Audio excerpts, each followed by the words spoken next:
Here's function notation. One thing that will make your life a lot easier with function notation, if you just remember that f of x is in a sense the same thing as y. We'll talk in class more about why we use this again in the first place, but for now, for the summer pack, if you think of it that way, it'll be a lot easier. So in other words, in this question, if you just think of this, if f of x equals 3x minus 5, find the value of x when f of x equals 2. Think of it as when y equals 2. So all it's asking you to do, in a sense, is put 2 in for where you see the f of x, and then solve the equation.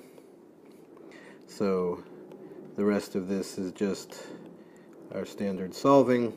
And one thing to get used to in this class is fractions are numbers, and so therefore they can be answers. So there we go, 7/3.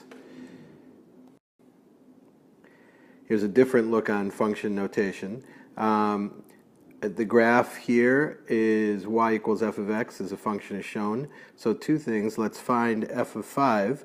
So if I want to find f of 5, what I'm going to do is I'm going to go to where, notice the 5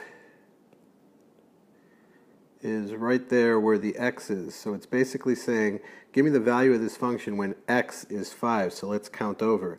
1, 2, 3, 4, 5. And when x is 5, what's y? Well, y is right there. And that's at y equals 1. So f of 5 equals 1. Now if I come down here, find x if f of x equals 3. So again, find the value of x when y is 3. So I've got to look on this this graph to find when y is going to be 3. And lo and behold, here it is. And now I just want to know, what's the x value when that y value is 3? And if I come down here, it's over at -3. So x, oops, made the same mistake again. X would be equal to -3. One more type of function problem. We want to know which of the following is a function, and one of the definitions of a function is for every value of x, you should only get one single value of y. And so if we look at the first one would not be a function. And the 2 points that would ruin it, if you look at it for a sec, see if you can figure it out. The 2 points that would ruin it would be here and there, because for the value of x of 4, we actually get two different values of y, 3 and 8, so therefore it is not a function.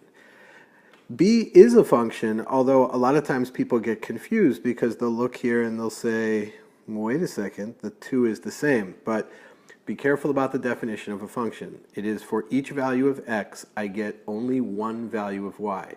It does not say one unique value of y. So therefore, as long as these x's are different, they can all go to the same y. That's okay. So therefore, that second one is a function.